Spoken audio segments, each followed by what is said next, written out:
Good evening, beloved, and welcome to the First Congregational Church of Crystal Lake. Indeed, whoever you are, and wherever you are on life's journey, you are welcome here. As tonight we hear and relive one of our most sacred and also one of our most painful stories. See, beloved, this evening is Good Friday. A day that seems almost oxymoronic, because what can be good about remembering the day in which Jesus is betrayed, arrested, tried, crucified, and killed? And yet it is this day when we see, in the face of that very betrayal, in the face of injustice, in the face of agony itself, Jesus' incredible faithfulness and the love and grace and forgiveness he offers even from the cross. That even in the last moments of his earthly life, he continues to show us the way to live. And so, beloved, I invite you to come as you are. As tonight we partner with our sister church, the Church of the Good Shepherd in Washington Park, Chicago, and with the Reverend JESU Knox III, to tell the story, to hear the story, to walk that lonesome valley with Christ, knowing that wherever we are on life's journey, no matter how deep the darkness around us seems, Christ has walked it before us, and that Christ is walking with us still. So let us open our hearts, our ears, and our souls to God's story of love, grace, and crucifixion. Let us worship God.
Beloved, tonight when we contemplate Jesus' death, it is especially important for us to be clear about what our sacred texts mean when they refer to the Jews. As Christians, we live under the burden of the sad and violent history of anti-Semitism, and in the sobering shadow of the Shoah, the Holocaust, and with the painful awareness of current events in Israel-Palestine. When the crucifixion narratives speak of the chief priests and leaders of the people, they are referring to officials who collaborated closely with the Roman systems of oppression and were viewed with contempt by much of the Jewish community that they were there to serve. They are never to be identified with the Jewish people as a whole, past or present. Furthermore, the Gospel's use of the term the Jews should never be understood as a blanket condemnation of Jews in particular or in general. It is one of the bitter ironies of history that our sacred texts have too often been used to justify the persecution of the covenant people, the Jews, who were and are forever God's first love. Since the time of Jesus in every major religion, including the Christian Church in its various denominations, there have been those religious authorities who have been corrupted by self-interest, seduced by wealth and power, and who use their authority to abuse and oppress instead of love and liberate. Tonight, may we hear a call to repent, to choose nonviolent love and liberation over abuse, oppression, anti-Semitism, and violence.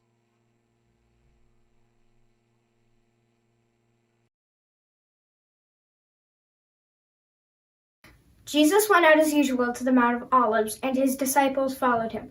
On reaching the place, he said to them, "Pray that you will not fall into temptation." He withdrew about a stone's throw beyond them, knelt down and prayed, "Father, if you are willing, take this cup from me. Yet not my will, but yours be done."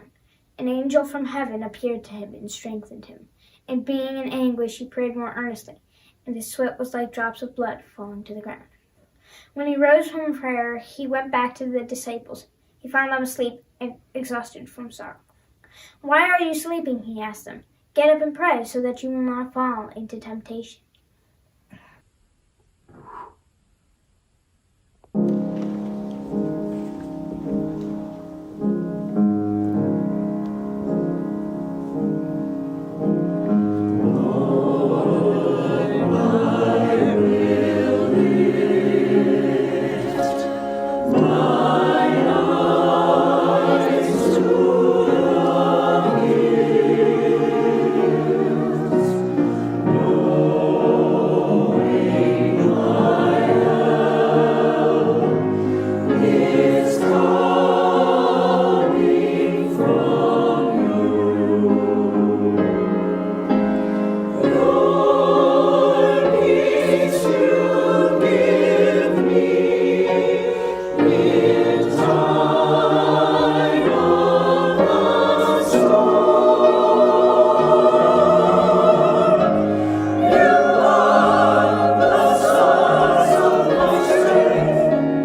The betrayal and arrest of Jesus.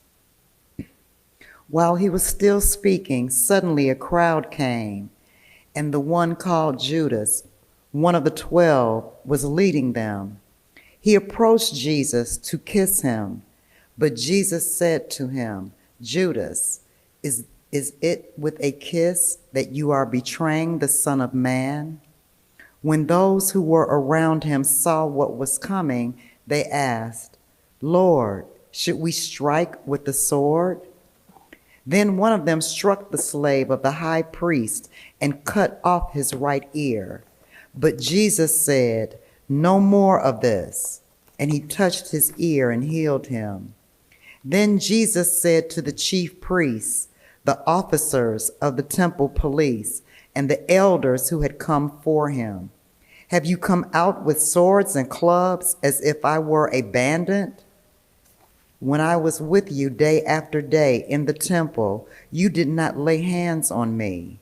But this is your hour and the power of darkness."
They seized him and led him away, bringing him to the high priest's house.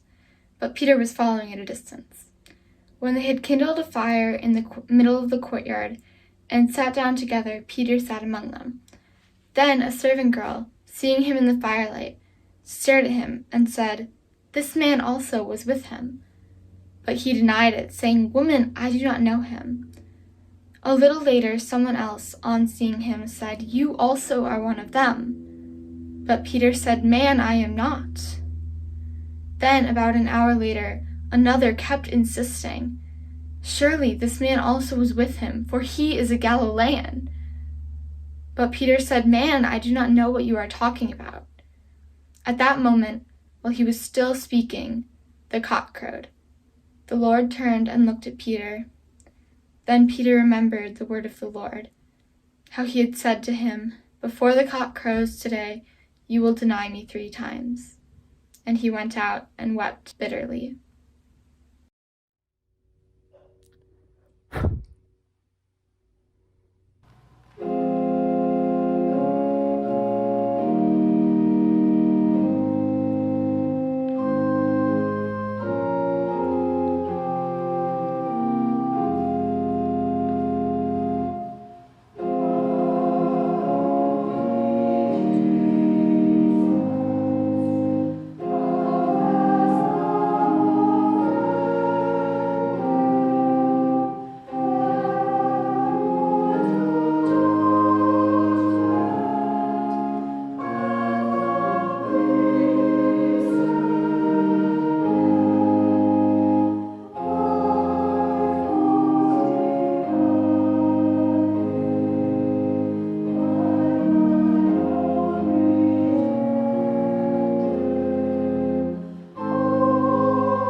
Now the men who were holding Jesus began to mock him and beat him.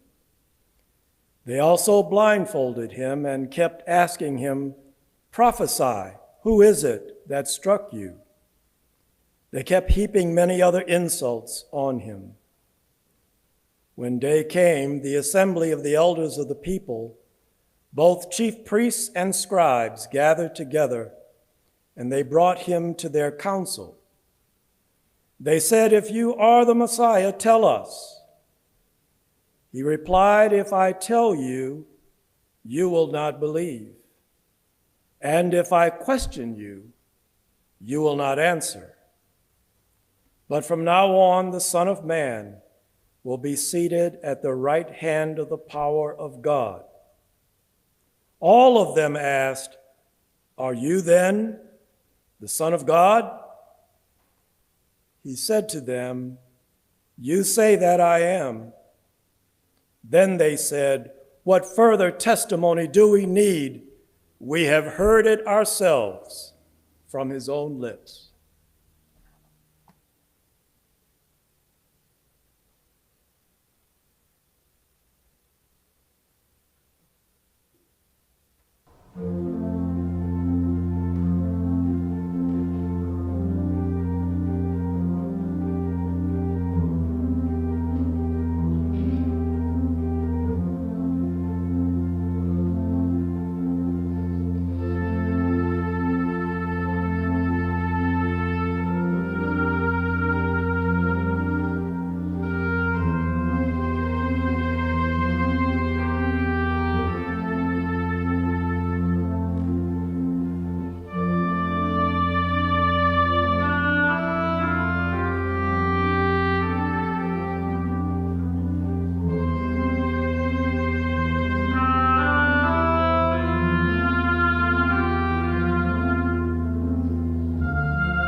Then the assembly rose as a body and brought Jesus before Pilate. They began to accuse him, saying, "We found this man perverting our nation, forbidding us to pay taxes to the emperor, and saying that he himself is Messiah, the king." Then Pilate asked him, "Are you the king of the Jews?" He answered, "You say so." Then Pilate said to the chief priests and the crowds, "I find no basis for accusation against this man." But they were insistent and said, "He stirs up the people by teaching them throughout all Judea, from Galilee where he began, even to this place." When Pilate heard this, he asked whether the man was Galilean. And when he learned that he was under Herod's jurisdiction, he sent him off to Herod, who was himself in Jerusalem at the time. When Herod saw Jesus, he was very glad, for he had been wanting to see him for a long time, because he had heard about him and was hoping to see him perform some sign. He questioned him at some length, but Jesus gave him no answer. The chief priests and the scribes stood by, vehemently accusing him. Even Herod, with his soldiers, treated him with contempt and mocked him. Then he put an elegant robe on him and sent him back to Pilate. That same day, Herod and Pilate became friends with each other. Before this, they had been enemies.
together the chief priests, the leaders, and the people, and said to them, "You brought this man as one who was perverting the people.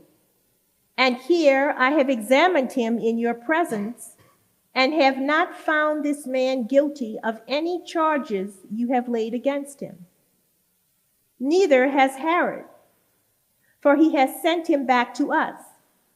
Indeed, he has done nothing to deserve death. I will therefore have him chastised and release him."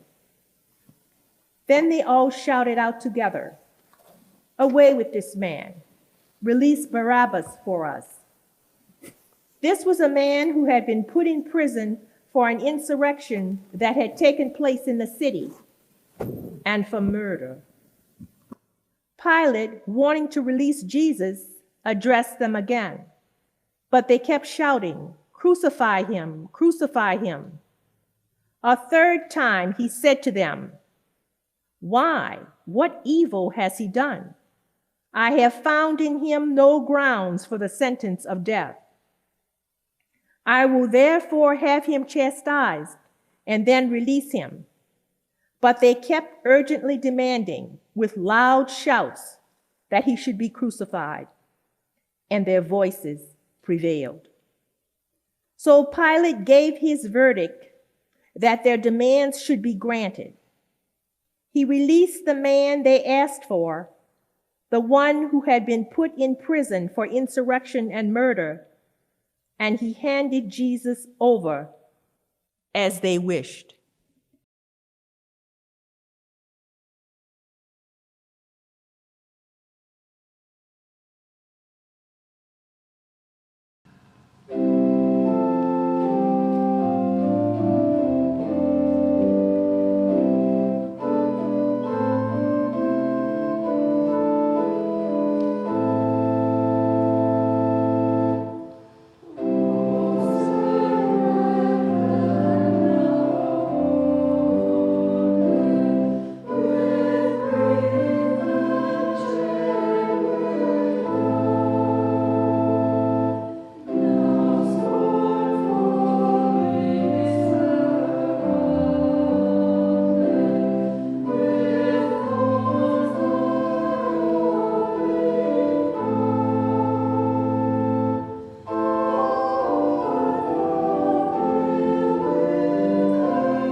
as they led him away, they seized a man, Simon of Cyrene, who was coming from the country, and they laid the cross on him and made him carry it behind Jesus.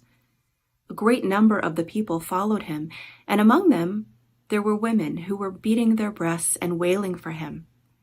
But Jesus turned to them and said, "Daughters of Jerusalem, do not weep for me, but weep for yourselves and for your children. For the days are coming when they will say, 'Blessed are the barren and the wombs that never bore, and the breasts that never nursed.'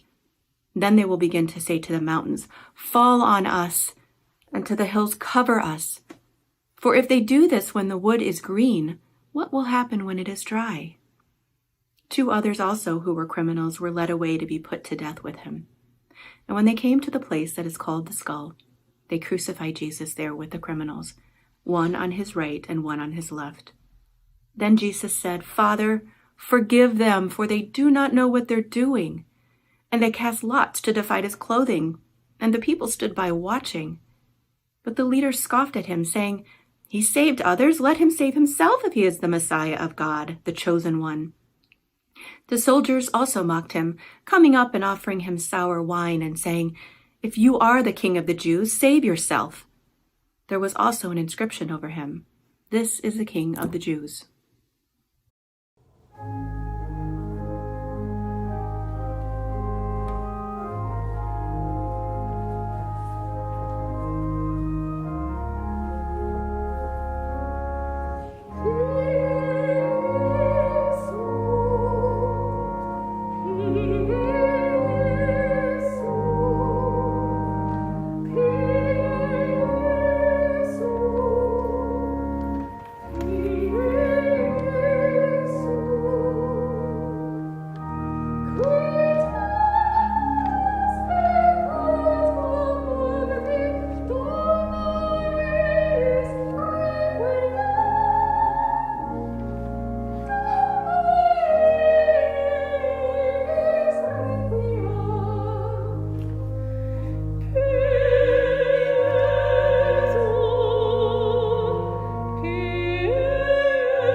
One of the criminals who were hanged there kept deriding him and saying, "Are you not the Messiah?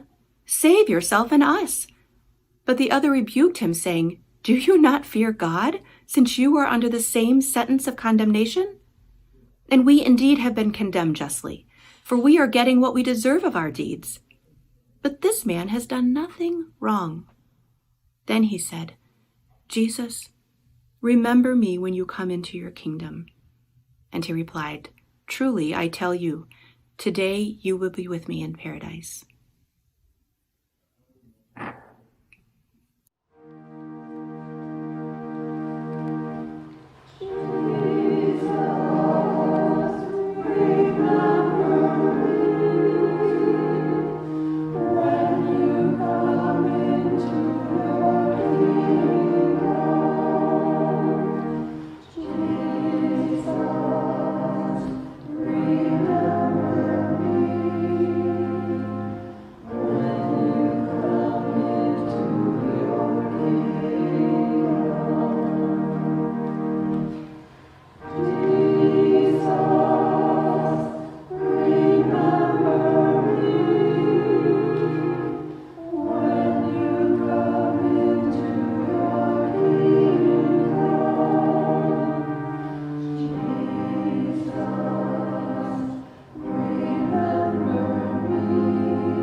the darkness of death.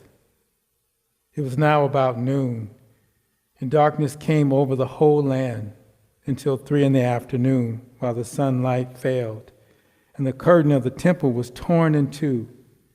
Then Jesus, crying with a loud voice, said, "Father, into your hands I commend my spirit." Having said this, he breathed his last. When the centurion saw what had taken place, he praised God and said, "Certainly this man was innocent." And when all the crowds who had gathered there for this spectacle saw what had taken place, they returned home, beating their breasts. But all of his acquaintances, including the woman who had followed him from Galilee, stood at a distance watching these things.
Thank you.